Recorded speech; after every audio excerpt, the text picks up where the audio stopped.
నమస్కారం welcome to జనం కోసం జర్నలిజం న్యూస్. వరంగల్ మహానగరం ముంతా తుఫాన్ ప్రభావంతో జల దిగ్బంధంలో చిక్కుకుంది. బుధవారం ఎడతెరపి లేకుండా కురిసిన భారీ వర్షంతో హనుమకొండ, వరంగల్, కాజీపేటలోని పలు లోతట్టు ప్రాంతాలు ముప్పుకు గురయ్యాయి. వరంగల్లో ఎక్కడ చూసినా కూడా నీరు సముద్రాన్ని తలపించింది. ప్రభుత్వం లోతట్టు ప్రాంతాల్లో చిక్కుకున్న పలువురిని ఏర్పాటు చేసిన పునరావాస కేంద్రాలకు తరలించారు. ఎక్కడ చూసినా నీళ్లతో వరంగల్ నగరం మహాసముద్రాన్ని తలపించింది.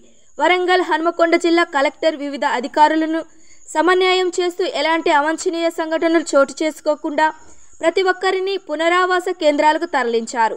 వరంగల్, హనుమకొండలోని పలు కాలనీలు జల దిగ్బంధంలో చిక్కుకున్నాయి. వారిని ఎన్టీఆర్ఎఫ్ బృందం వారు సురక్షిత ప్రాంతాలకు తరలించారు. హంటర్ రోడ్ను జ్యోతిరావు పూలే డిగ్రీ కళాశాలలో వరదల్లో చిక్కుకున్న 473 మంది బాలికలను సురక్షిత ప్రాంతాలకు తరలించారు. ఎవరికి ఎలాంటి ఇబ్బందులు తలెత్తకుండా చూసుకోవాలని జిల్లా కలెక్టర్ అధికారులతో సమన్వయం చేస్తూ ఎప్పటికప్పుడు పరిస్థితిని పరిశీలిస్తున్నారు. గురువారం వర్షం తగ్గుముఖం పట్టినప్పటికీ జల దిగ్బంధంలో ఉన్న పలువురిని సురక్షిత ప్రాంతాలకు తరలించి వారికి భోజన వసతి కల్పిస్తున్నారు. ఇప్పటికే చాలా మందిని సురక్షిత ప్రాంతాలకు తరలించారు. ఇప్పటికైనా వర్షం తగ్గుముఖం పట్టాలని వరంగల్ నగరవాసులు కోరుకుంటున్నారు.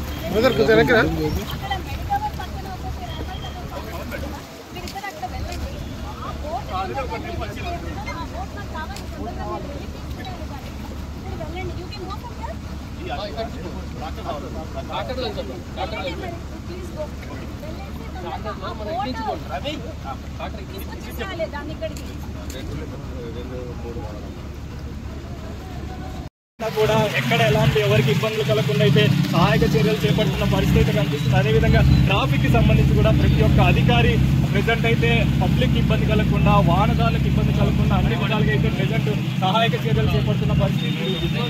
అందరూ వాహనాలు ఎక్కడికక్కడ ఆగిపోయిన మనకు కనిపిస్తుంది. అదేవిధంగా పెట్రోల్ బంక్ సంబంధించి కూడా ప్రెజెంట్ అయితే నీట మునిగిన పరిస్థితి. అక్కడ ఉన్న పబ్లిక్ కూడా చూడొచ్చు. అందరూ వాళ్ళు విజువల్స్ మనం అబ్జర్వ్ చేయొచ్చు. అంటే దాదాపు 2 కిలోమీటర్ల మేర ఇదే విధమైన పరిస్థితి మనకు ఎక్కడ చూసినా కన్ను చూపు మేర కూడా